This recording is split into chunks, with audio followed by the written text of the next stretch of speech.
I get this question a lot from not just our viewers, but also people who just write me wondering about this notion of the White House being illuminated in blue. I've asked you about this previously.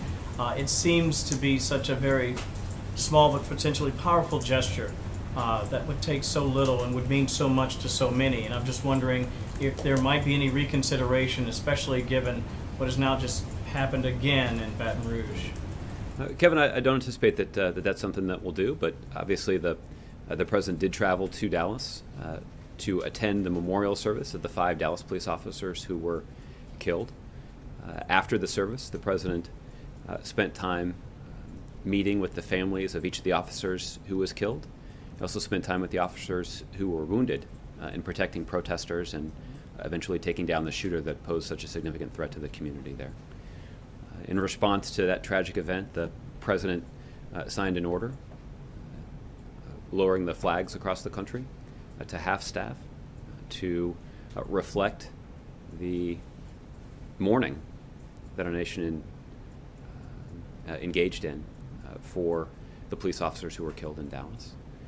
The president spoke yesterday powerfully, condemning the killing of police officers in Baton Rouge. He expressed his strong support for police officers in Baton Rouge and for the broader community that's grieving the violence that they'd seen in that community over the last couple of weeks. I would anticipate that that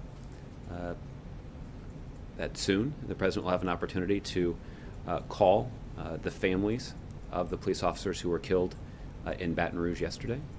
I think all of this is an indication of just how strongly the president feels about the need to show our strong support for our men and women in law enforcement. As the president has said on a number of occasions, the vast majority of our police officers do an outstanding job, and they do heroic work.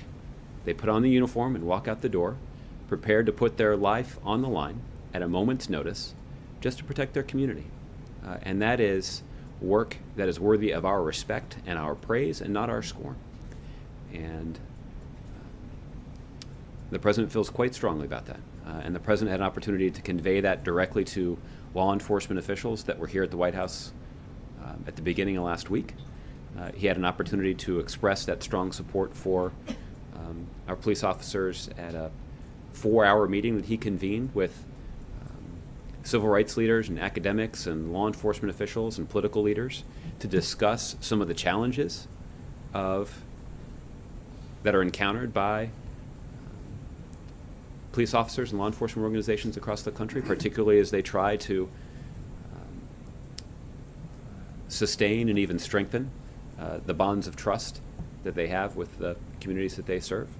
So the president dedicated a lot of time to this, and both in substance and in symbolism, the president's strong support for American law enforcement officers is crystal clear.